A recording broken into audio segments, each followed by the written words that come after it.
1049쪽 잠언 9장 10절에서 12절 말씀. 오늘은 이 계시의 말씀을 큰 목소리로 공독하겠습니다. 여호와를 경외하는 것이 지혜의 근본이요 거룩하신 자를 아는 것이 명철이니라. 나 지혜로 말미암아 내 날이 많아질 것이요 내 생명의 해가 내게 더하리라. 네가 만일 지혜로우면 그 지혜가 네게 유익할 것이나 네가 만일 거만하면 너 홀로 해를 당하리라. 아멘.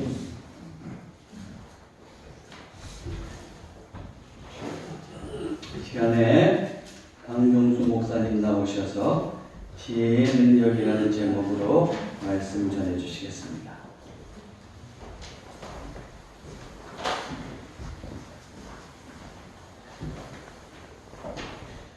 자, 여러분 한 달 동안 평안하셨지요? 네. 감사합니다. 주님께서 또 은혜를 또 베풀어 주셨습니다. 요즘 젊은이들과 더불어서 기업에서 책을 읽고 책을 나누는 일들도 좋게 합니다. 그 중에 사람은 생각한 대로 된다라고 하는 제목의 책이 있어요.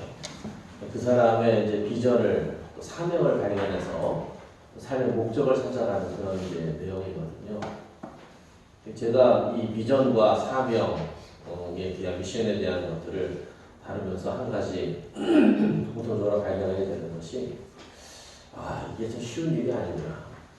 저 자신도 내 삶의 비전을 만들어가는 데 있어서 그렇게 단기간에 설정된 건 아니거든요. 끊임없이 되뇌이고 생각을 하고 묵상하고 기도하는 중에 그래서 그 비전과 미션을 잘하는 대가가 있는데 그 대가 되시는 분들 자기 가족을 정하는데 8개월 걸렸다고 합니다.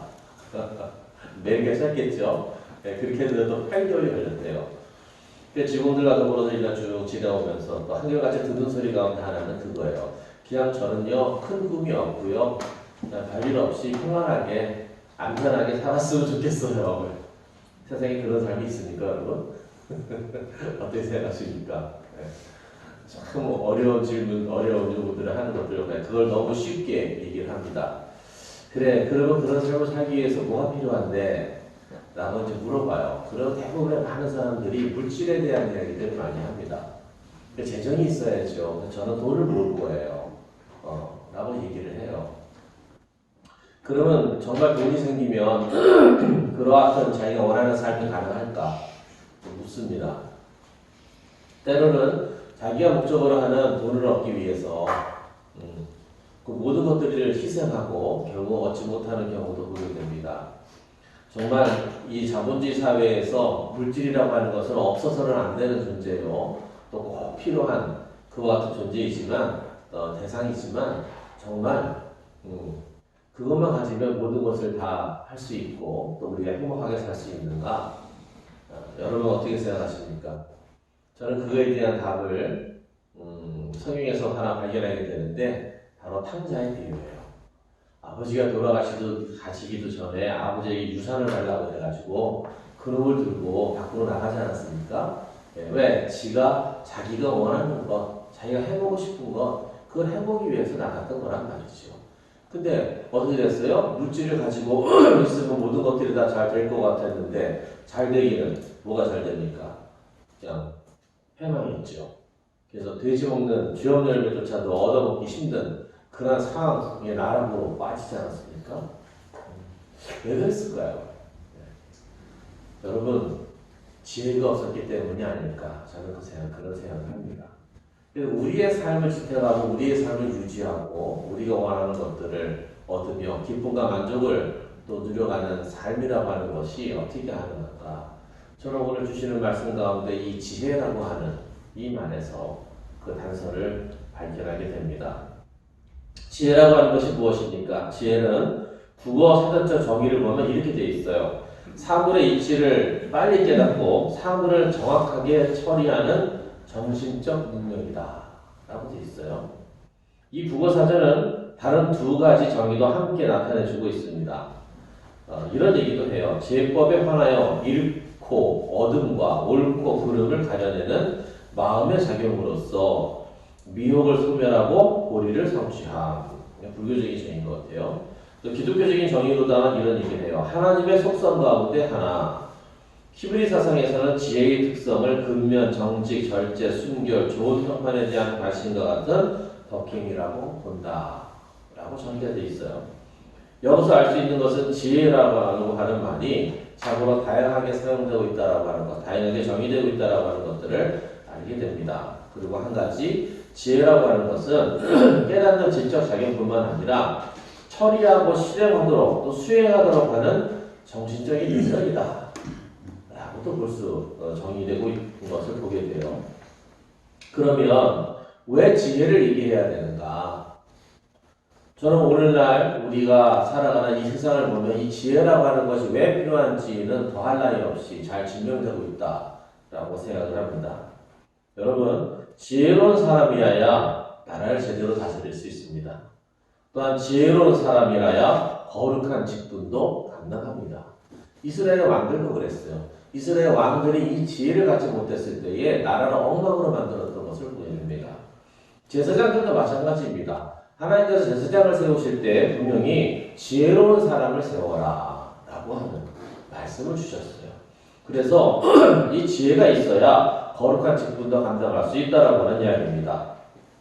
또 이 지혜로운 사람이라야 올바른 판결을 할 수 있어요. 그래서 재판을 하는 사람들도 뭐가 필요한 거예요? 지혜라고 하는 것이 필요하다라고 하는 이야기입니다. 지혜가 있어야 돼요. 지혜가. 또 지혜로운 사람이라야 자신에게 부여된 임무도 완성할 수 있어요. 그렇지 않습니까? 또 지혜로운 사람이라야 아름다운 것, 유익한 것들을 만들어내게 된다라고 하는 것입니다. 가정을 경영하는, 가정생활을 해나가는 데 있어서도 뭐가 필요해요? 이 지혜가 필요하고, 내 사업을 이끌고 직장생활을 하는 데 있어서도 무엇이 필요해요? 이 지혜라고 하는 것들이 필요하다. 그렇다고 한다면 오늘 성경에서 말하고 하는 지혜라고 하는 것은 무엇이냐? 공교롭게도 영어 성경에서는 wisdom이라고 하는 말로 표현되어 있고 우리나라에서 그냥 지혜라고 하는 말로만 표현이 되어 있어요. 근데 조금 다양스럽게도 우리나라 표현에 보면 지혜, 명철, 지식이라고 하는 이런 말들이 반복되는 것들을 보게 됩니다. 근데 헷갈리지 않습니까? 여러분 도대체 뭔 소리요? 뭔 무슨 차이인 거지? 이런 생각들 하시게 돼요. 근데 히브리 영어에서 말하는 지혜는 상당히 다양한 의미를 가지고 있는 것들을 발견하게 돼요. 그러니까 지혜라고 일컫는 범주가 있더라고요. 지혜라고 일컫는 범주. 그 지혜를 가장 많이 말하고 있는 것들이 어디냐면 그게 잠언의 말씀입니다. 잠언에는 지혜가 어마무시하게 나옵니다. 지식이라고 하는 말도 많이 나옵니다. 명철이라고 하는 말도 많이 나옵니다. 재주라고 하는 말도 많이 등장을 해요. 그게 어디에? 모두 성경에 있는 말이에요. 그래서 이런 지혜는 성경에서 때로는 하나님의 속성으로 그렇게 표현되기도 합니다. 그렇다면 성경에서 언급되고 있는 지혜란 어떤 의미이며 지혜를 가진 자는 어떤 삶을 살았는지 한번 살펴보는 것도 재미있는 일이 될 것 같아요. 자, 성경에서 말하는 지혜 무엇이 있는가? 왜 제목을 지혜의 능력이라고 하냐면 지혜는 단순히 내가 소유하고 가지고 있는 어떤 정신 상태, 지식과 정보가 아니라 이 지혜는 뭐를 만들어내요? 능력을 발휘하기 위해서 결과물을 만들어내는 지혜예요. 여기서 말하는 지혜는. 그래서 능력을 제대로 발휘해서 결과물을 만들어내기 위해서는 뭐가 있어야 돼요? 지혜가 있어야 돼요. 그래서 지혜는 뭐예요? 능력이다라고 하는 이야기입니다. 자, 우리가 제일 잘 아는 호크마라고 하는 호크마의 지혜가 있어요. 자, 같이 한번 읽어볼까요? 여호와를 경외하는 것이 지혜의 근본이요 거룩하신 자를 아는 것이 명철이니라. 여기서 말하는 이 지혜가 호크마라고 하는 말의 이 지혜인데 보통 하나님의 지혜를 얘기할 때 이 말을 씁니다. 자, 그 의미는 무엇인가? 여기서 말하는 이 호크마의 지혜라고 하는 것은 인간 경험의 전 영역을 망라하는 지혜예요. 그러니까 대표적인 지혜를 나타나는. 하크함이라고 하는 말에서 같이 다 어울리 나오긴 했는데, 그래서 여기서 호크마는 경험과 지식과 통찰을 통해서 삶의 구체적인 이치를 깨닫는 그런 경륜에서 오는 지혜. 그래서 이 지혜를 말할 때는 하나님의 지혜라고 그렇게 많이들 표현을 하고 있습니다. 근데 이것이 하나님에게만 해당되는 것은 아니에요. 이 호크마가 인간에게도 적용이 되고 있어요. 그랬을 때 이 지혜는 어떤 지혜냐? 모든 것들을 포괄적으로 지혜롭고 그리고 굉장히 현명하게 모든 것들을 깔끔하게 처리할 수 있는, 그래서 좋은 결과를 가져올 수 있는 그런 능력으로서의 지혜다. 대표적인 지혜다라고 이렇게 이제 보시면 되겠어요. 자, 이 지혜가 있고 또 같은 어원에서 비롯된 하캄이라고 하는 말의 지혜가 있어요. 이거는 어떻게 되어 있느냐? 자, 보시겠어요? 같이 읽어볼까요? 너희의 각 지파에서 지혜와 지식이 있는 인정받는 자들을 택하라. 내가 그들을 세워 너희 수령을 삼으리라. 이게 신명기의 말씀이죠. 그러니까 지파의 리더로 세움을 받는 사람은 어떤 사람이에요? 여기도 똑같이 뭐로 표현되어 있어요? 지혜라고 표현이 되어 있어요. 근데 여기서 지혜는 뭐예요? 하캄이라고 하는 말의 지혜다라고 하는 이야기입니다. 물론 호크와 하캄이 같은 어원을 가지고 있어요. 그래서 이 리더를 뽑는 데 있어서 어떤 사람이 필요한 거예요? 하나님께서 지혜 있는 사람을 뽑아야지. 너는 지혜 있는 사람을 가려 뽑아야 돼. 지혜 있는 사람이어야 리더가 될 수 있어 라고 말씀을 주셨다라고 하는 이야기입니다. 여기서의 말하는 하캄이라고 하는 것은 현명한 사람이에요. 탁월하게 무엇인가를 이루고 완성해낼 수 있는 사람, 어떤 탁월함을 가질 수 있는 사람, 이 사람을 얘기를 할 때 이런 말을 썼어요. 또 샤칼이라고 하는 말의 지혜도 있습니다. 이 샤칼이라고 하는 말의 지혜는 어떤 지혜냐? 같이 한번 읽어볼까요? 다윗은 사울이 보내는 곳마다 가서 지혜롭게 행하되 사울이 그를 군대의 장으로 삼았더니 온 백성이 합당히 여겼고 사울의 신하들도 합당히 여겼더라. 다윗이 그의 모든 일을 지혜롭게 행하니 여호와께서 그와 함께 계시니라. 이야, 다윗이 인정받았던 게 왜 골리앗을 물리치고 난 다음에 누가 이런 말아 드디어 내 수족을 삼아야지. 그래서 사울이 데려갔어요. 사울이. 그래서 데려가서 써서 군대 장관을 시켜놓고, 근데 여러분 다윗이 어느 날 갑자기 그 하늘에서 오는 삐식하는 힘으로다 골리앗을 물리쳤다고 생각하시면 안 돼요. 다윗은 이미 그 골리앗과 만나기 전에 기름 부음을 받은 상태였고, 그 기름 부음 받기 전에는 어떤 사람이었냐면 용사였어요. 다윗은 어떤 용사였어요? 물맷돌을 잘 던지는 용사였어요. 여러분 물맷돌 새총이라고 생각하시면 안 됩니다. 물맷돌은 전쟁 무기로도 사용이 돼서 물맷돌 부대가 있었어요. 그럼 물맷돌은 원거리, 적당한 여기서 한 10여 미터 정도 되는 거리에서 무엇인가 적을 물리치고 또는 동물들을 잡거나 물리치는데 굉장히 유용한 도구였습니다. 시대적으로 보면 돌멩이도 이만해요. 요만한 게 아니에요.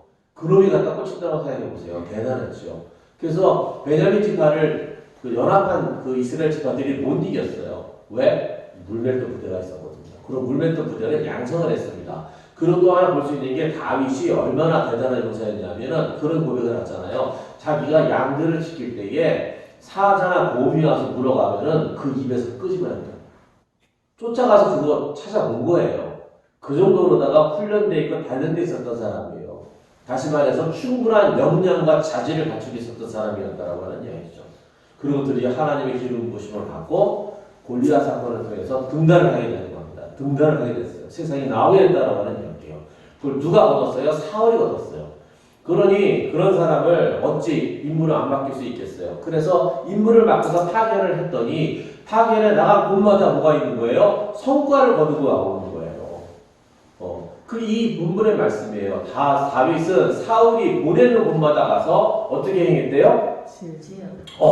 용감하게 행하는 게 아니야. 지혜롭게 행했어요. 지혜롭게. 여기서 말하는 이 지혜가 샤칼이라고 말하는 의미의 지혜다라고 하는 이야기예요. 이성적으로 통찰하고 숙고해서 신중하게 행함으로 말미암아서 형통하게 하는 것, 성공시키는 지혜. 그거예요. 형통, 성공 이런 걸 아주 신중하게 계획하고 가서 어떻게 그 목적을 이루는 그런 의미의 지혜다라고 하는 얘기죠. 그랬더니 결국 누구도 인정해요? 사울의 신하들도 합당히 얘기했어요. 여러분 물론들이 바퀴돌 뺀다고 사실 사울과 함께 했던 자기 장수들이 있는데 누가 하나 툭 들어왔어. 낙하산처럼. 그럼 어떻게 했어요? 일단은 경계부터 하게 되죠. 그럼 어떻게 해요? 네, 그들을 배척하기 시작합니다. 왜? 자기 기득권에 대한 문제니까. 근데 그런 사람마저도 다윗 그러면 캐디야, 짱이야 라고 인정했다라고 하는 얘기죠. 왜? 다윗이 하는 그 일들을 보고 그 성과를 보고 그 결과를 보고. 근데 그 성과를 내기 위해서 다윗은 어떻게 행했어요? 지혜롭게 행했어요. 그때 쓰이는 말이 샤카이라고 하는 말로 쓰입니다. 여기에서의 지혜는 이 일을 계획하고 성취해서 결과물을 만들어내는 지혜예요. 뭐 한다고? 이 일을 현명하게 판단하고 숙고하고 아주 신중한 것도 지혜지만 뭐예요? 계획해서 성취하는, 계획해서 결과물을 만들어내는 지혜가 있었다라고 하는 이야기예요. 여러분 그것도 하나의 지혜의 종류에 들어간다라고 볼 수 있어요. 또 아름이라고 하는 의미의 지혜가 있습니다. 자, 한번 같이 읽어보겠습니다. 그런데 뱀은 여호와 하나님이 지으신 들짐승 중에 가장 간교하니라. 이 간교하다라고 썼을 때는 똑같이 아름이라고 하는 말이 쓰였어요. 또 하나 마태복음에 주님께서 주신 말씀입니다. 보라, 내가 너희를 보냄이 양을 이리 가운데로 보냄과 같도다. 그러므로 너희는 뱀같이 지혜롭고 비둘기같이 순결하다. 여기서도 뭐로 우리나라 번역에 뭐로 쓰였어요? 지혜. 그러니까 이렇게 헷갈리는 거예요. 지혜, 뭐랑 같은 의미예요. 근데 여기서 말하는 지혜를 조금 더 우리가 어떤 종류의 지혜냐라고 들어가 본다고 한다면 하룸이라고 아룸이라고 하는 말로 쓰이는 지혜인 것을 보게 돼요. 이것은 어떤 지혜냐 하면 계획, 책략의 지혜, 계획하는 지혜, 이해시키거나 설득시키는 지혜. 그래서 뭘 하는 거예요? 위기를 극복하고 위협으로부터 자신을 보호하는 지혜를 얘기하는 거예요. 어떻게 한다고요? 위기 상황에서 위기 극복의 지혜예요. 위기 탈출 넘버원이 아니라 위기 극복의 지혜가 바로 이 아름이라고 하는 의미의 지혜. 그러니까 주님께서 말씀하신 지혜로워라 라고 하는 얘기는 뭐예요? 위기 상황에서 어떻게 해라? 위험으로부터 자신을 지키고 보호할 수 있는 그러한 행동을 너희들이 신중하게 해야 된다. 그런 의미에서의 지혜다라고 하는 얘기. 같은 의미로 쓰였어요. 두 가지 의미가 있어요. 하나는 간교하다라고 했을 때, 또 같은 의미고, 또 주님께서 그래서 뱀같이 지혜로워하라 하시는 말씀도 그러한 의미입니다. 여러분 우리가 위기 상황에서 살고 있지 않습니까? 여러분 이 아름이라고 하는 이 지혜가 우리에게 필요한 것 같습니다. 지혜로워야 돼요. 위기를 어떻게 극복해 나갈 것이냐 라고 하는 것도 그 문제를 해결하는 것이 무엇이 해결을 해요? 지혜가 해결하더라고 하는 이야기입니다. 자, 그 다음 또 무슨 지혜가 있어요? 빈 또는 태분이라고 말하는 지혜가 있어요. 자, 이 지혜는 어떤 지혜냐? 같이 한번 읽어볼까요? 누가 주의 이 많은 백성을 재판할 수 있사오리이까? 듣는 마음을 주에게 주사 주의 백성을 재판하여 선악을 분별하게 하옵소서. 자, 솔로몬이 하나님한테 구했던 지혜가 바로 이 지혜입니다. 솔로몬이. 솔로몬이 구했던 지혜는 세상에 많은 방대한 지식과 정보를 아는 지혜라기보다도 자기가 왕이 되면 재판하고 판결해야 되는데, 자기는 어린아이이기 때문에 그걸 할 수 없습니다. 그걸 할 수 있게 해주세요. 그런 지혜를 주세요. 라고 하나님한테 구했어요. 물론 여기에는 호크마라도 표현이 되어 있습니다. 근데 구체적으로 들어가면 솔로몬은 이 재판하는 지혜를 구했다라고 하는 이야기예요. 여기서 말하는 이 지혜라고 하는 것은 양자를 분별하는 지혜, 통찰하는 지혜, 이해하고 깨닫는 지혜를 의미하는 거예요. 분별하는 것도 지혜다라고 하는 이야기죠. 분별해야 돼요. 그래서 이 지혜를 가지고 솔로몬이 그 유명한 솔로몬의 재판이라고 하는 것이 나오지 않습니까? 여러분 오늘날 분별해야 되는 게 너무 많아요. 우리가 세상에서 보면 지식과 정보, 특히 어마어마한 미디어 매체들에서 나오는 여러 가지 뉴스들이 있어요. 이것을 소위 말해서 우리는 가짜 뉴스라고 이제 표현을 하는데 공식적인 말은 허위 정보라고 하는. 그래서 이거는 약간 그 편중된 그런 것과는 또 달라요. 본래부터 의도가 선하지 않게 그러한 목적으로 생성되어 있는 진짜 안 좋은 그런 정보들을 가리켜서 가짜뉴스라고 얘기를 하죠. 그러니까 엄청나게 많은 그 정보들이 쏟아져 나오고 있고 또 유튜브 하나만 보더라도 다양한 엄청나게 많은 것들이 있어요. 그 속에서 그거를 구분해낼 수 있어요. 이제. 그랬을 때 필요한 지혜가 뭐예요? 이 빈과 태문이라고 하는 지혜예요. 이 지혜 하나하나를 갖다가 우리 일상과 정의해 보면은 정말 야 하나님이 어떻게 이 많은 의미들을 주셨을까라고 하는 것들을 옛날뿐만 아니라 지금도 우리들에게 필요한 지혜다라고 하는 이야기죠. 또 어떤 지혜가 있냐? 나트라고 하는 지혜가 있어요. 이 지혜는 어떤 지혜냐? 같이 읽어볼까요? 여호와를 경외하는 것이 지식의 근본이거늘 미련한 자는 지혜와 분별을 멸시하느니라. 여기서 쓰이는 지식, 요게 나트라고 하는 거예요. 또 출애굽기에 말씀해 봅니다. 내가 유다 지파 훌의 손자여 우리의 아들인 부살레를 지명하여 부르고 하나님의 영을 그에게 충만하게 하여 지혜와 총명과 지식과 여러 가지 재주로. 이게 뭐냐면 성막을 만드는 사람을 하나님께서 그 책임자를 뽑으실 때에 모세에게 주셨던 말씀입니다. 어떻게 한다고요? 하나님이 그에게 충만하게 하여 지혜를 주시고 총명과 지식을 주셨다. 여기서 말하는 요 지식이라고 하는 것들이 나트.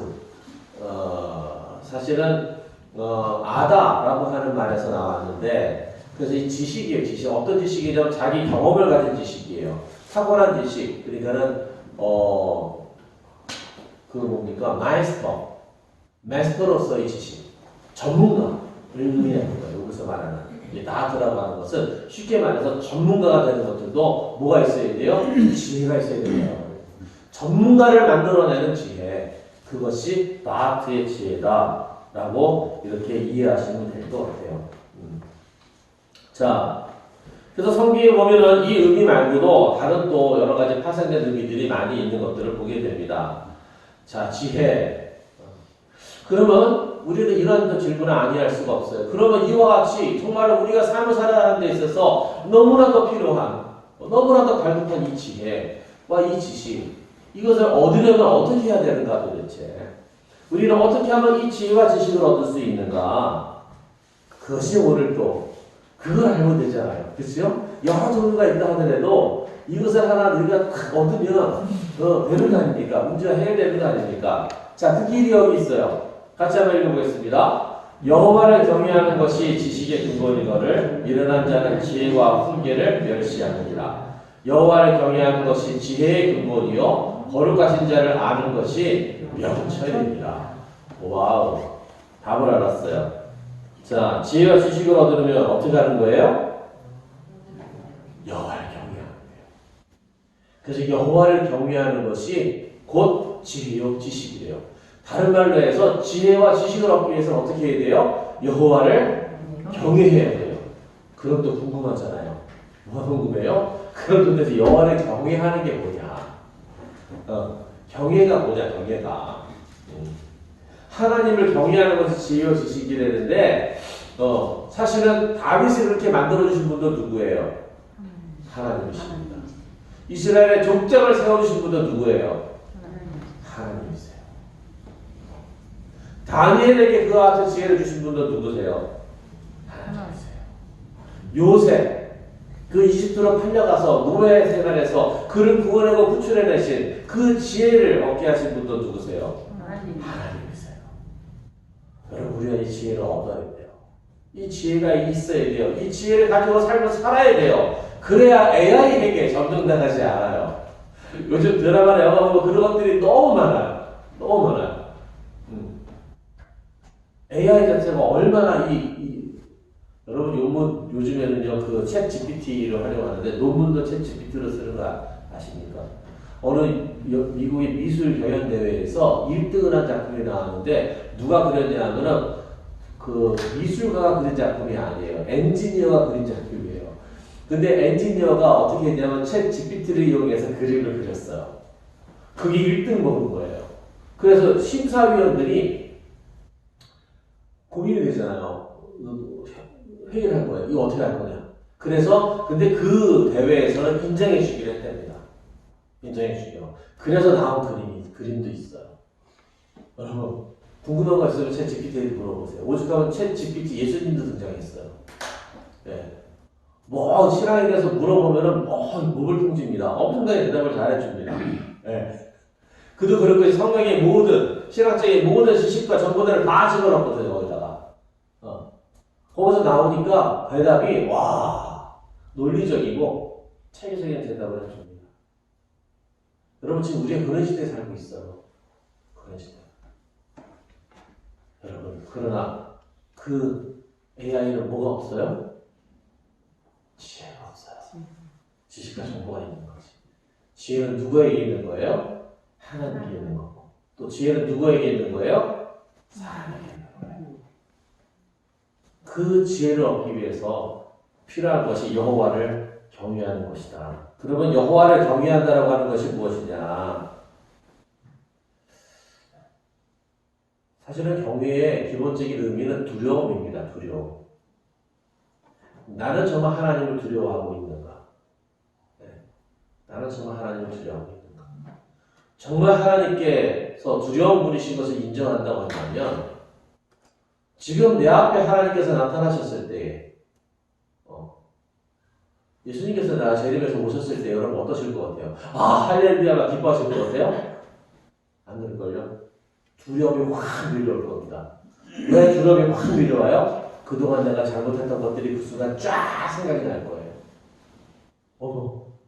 내가 준비되지 않았는데. 그래서 하나님을 만나는 사람마다 얻는 것, 갖는 감정이 두려움이에요.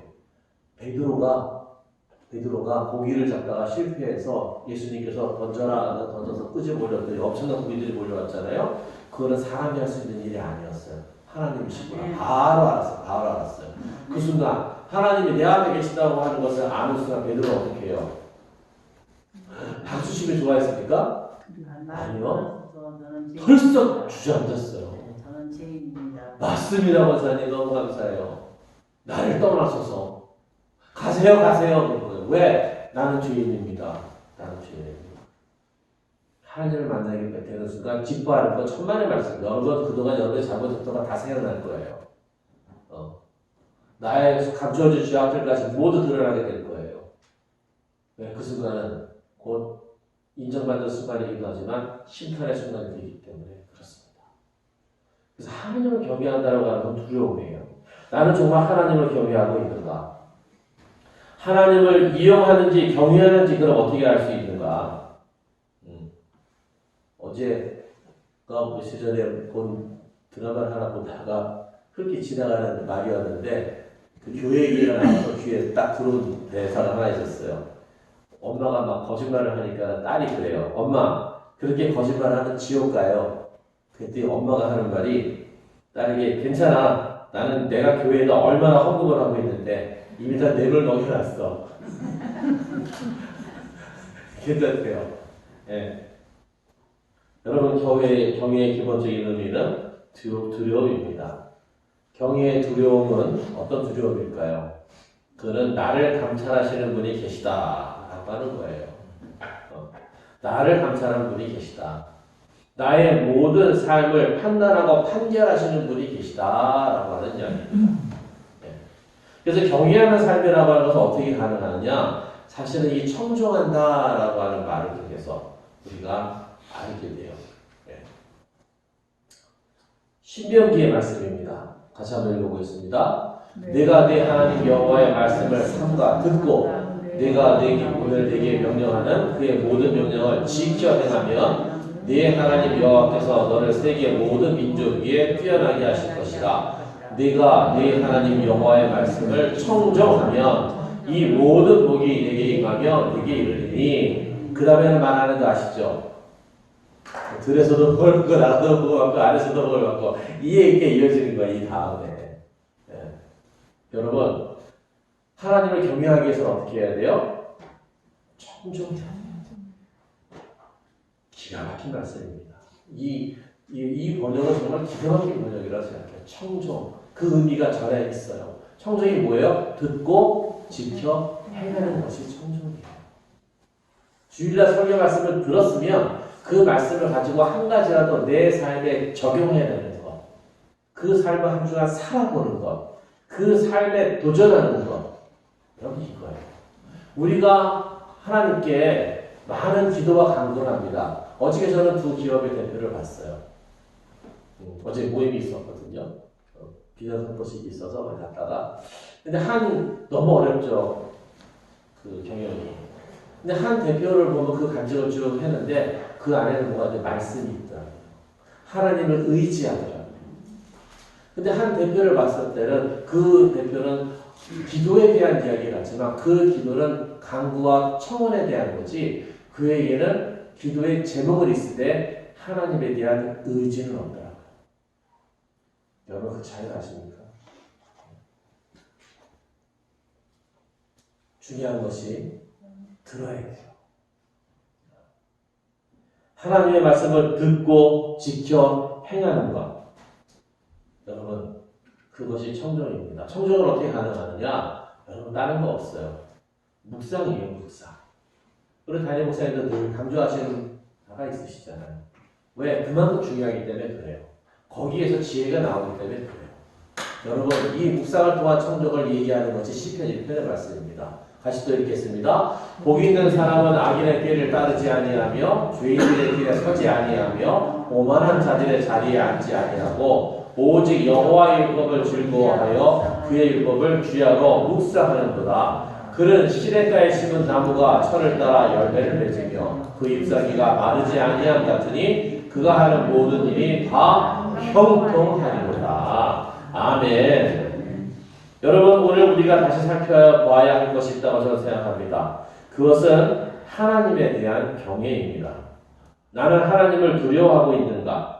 하나님께서 베풀어 주시는 풍성한 은혜 속에 파묻혀서 은혜를 권리로 착각하고 있는 것은 아닌가? 저는 돌아봤으면 좋겠어요. 너무 친근한 하나님, 그 속에서 경외를 잃어버리고 있는 삶이 아닌가? 너무 은혜를 많이 받다 보니까 그것을 권리라고 생각을 한단 말이죠. 여러분 자녀들도 그런 것 같아요. 부모가 베풀어주는 그 친절과 그 호의를 여러분 권리로 생각하면 안 됩니다. 그만큼 희생과 배려와 이런 것들이 다 포함되어 있는 것입니다. 우리가 하나님을 신앙하는 데 있어서도 하나님께서 너무 많은 은혜를 베풀어 주셨기 때문에 왜 안 베풀어 주시는 거예요? 왜 안 주시는데요? 라고 마치 권리로서 생각하는 것. 여러분 은혜라고 하는 것은 받을 자격이 없는 사람에게 주어지는 게 은혜예요.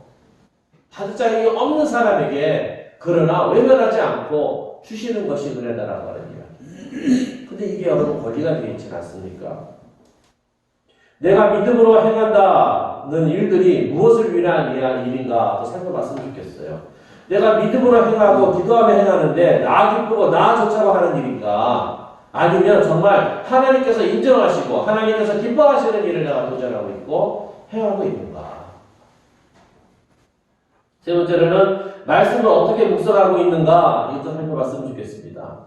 내가 당면한 문제 해결과 내 필요의 관점에서 위로를 찾고 하나님께 간구하기 위한 근거를 찾고 있는 묵상인가? 아니면 그거 다 내려놓고 하나님의 뜻이 무엇인지 분별하기 원하고 하나님의 음성을 듣기 위해서 그 말씀을 대하고 묵상하고 있는가?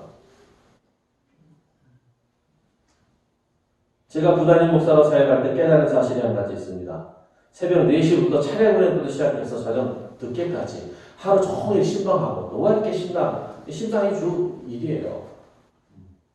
그냥 원거리 장거리 할 거 없이 다니면서 신방을 하고 그렇게 한 주간을 살아갑니다. 프로그램도 진행을 합니다. 정말 바쁘게 한 주간을 삽니다. 정말 열심히 바쁘게 살아가는 한 주간이지만 그러한 목회자의 삶이 하나님의 뜻과 상관없이 바쁘고 열심일 수 있지 않겠는가 하는 생각이 들더라고요. 하나님을 경외하는 삶이나 말할 수 있을까요? 저의 삶은 성도들의 필요를 채우고 교회 프로그램을 진행하기 위한 열심과 바쁜 속에 살아갔는데 과연 그 속에 하나님이 계셨을까? 나는 하나님이 주시는 위로를 내 우리 성도들에게 전해주었는가? 그 퀘스천만큼 저는 인간적인 위로를 주는 게 아니라 하나님께서 저에게 주시는 위로 그 말씀을 받아서 나는 주고 있는가? 하나님을 경외하는 사람은 여러분 하나님을 궁금해합니다. 하나님을 궁금해하는 사람은 하나님을 알기를 원합니다. 그래서 성경을 보는 거예요. 성경을 보면 말씀을 묵상하게 됩니다. 말씀을 묵상하는 사람은 기도하게 돼요. 기도하는 사람은 말씀을 청종하게 됩니다. 말씀을 청종하는 사람은 자신의 모습과 자신의 삶을 통해 또한 말씀을 증거하게 됩니다. 지금은 아무리 입으로 떠들어도 듣지 않는 시대가 됐어요. 우리 자녀들도 아무리 입으로 떠들어도 여러분 듣지 않습니다. 뭐로 증명해 줘야 돼요? 내 삶으로 증명해 줘야 돼요. 봐라! 내가 하나님께서 이런 나의 비전을 주셔서 이런 사명을 주셔서 내가 이렇게 도전하고 이런 어려움이 있었지만 이렇게 살았다. 근데 하나님께서 나에게 이렇게 해주시더라. 내가 이런 결과를 얻었다. 그럼 이것만큼 좋은 게 없어요. 어찌 하나님께서 여러분 역사하시지 않을 수 있겠습니까? 오늘 말씀 가운데 있는 부분입니다. 같이 한번 읽어볼까요?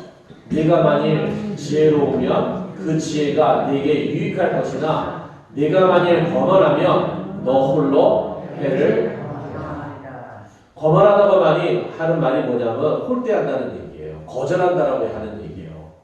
뭐를? 하나님의 말씀을. 하나님의 말씀은 종교적인 차원의 경전이 아닙니다. 우리에게 무엇을 주는? 내 삶을 성공과 성취로 이끌어내는 그 지혜를 주시는 그 능력이 어디에 있는 거예요? 지혜에 있고 그 지혜 어디에 있어요? 성경 말씀에 있어요.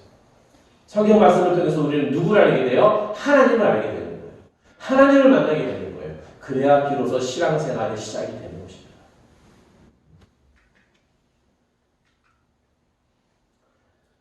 어찌 하나님께서 하시지 않으면 하나님께서 역사하시지 않을 수 있겠는가?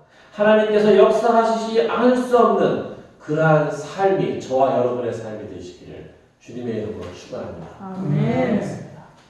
살아계신 하나님 감사합니다. 하나님 오늘 말씀을 전하고 들으면서 저희들 반성했어요. 하나님께서 주시는 은혜를 마치 저희들이 당연한 권리로 생각하고 살았던 것은 아닌지, 하나님께서 모든 것들을 판결하시고 분별하시며 심판하신 하나님이신 것을 잊고 살지는 않았는지, 내가 인생을 살아갈 때 정말 지혜로 살아갔는지, 세상이 주는 가치와 세상이 주는 목적을 이루기 위해서 그 기쁨을 얻기 위해서 살아갔는지, 하나님 가정을 영위하든 어떤 기업을 경영하든 하나님 기뻐하시는 일들이 되기를 원합니다. 하나님 이 지혜를 저희들에게 다시금 허락해 주시옵소서. 저희들이 다시 새로운 마음으로 말씀을 읽고 묵상할 때에 저희들이 이 지혜를 주옵소서. 하나님 주신 지혜를 가지고 세상에 도전하게 하시고 하나님 그 도전을 통해서 놀라운 하나님의 살아계심을 이 세상에 증거하게 하여 주시옵소서. 예수님의 이름으로 기도합니다.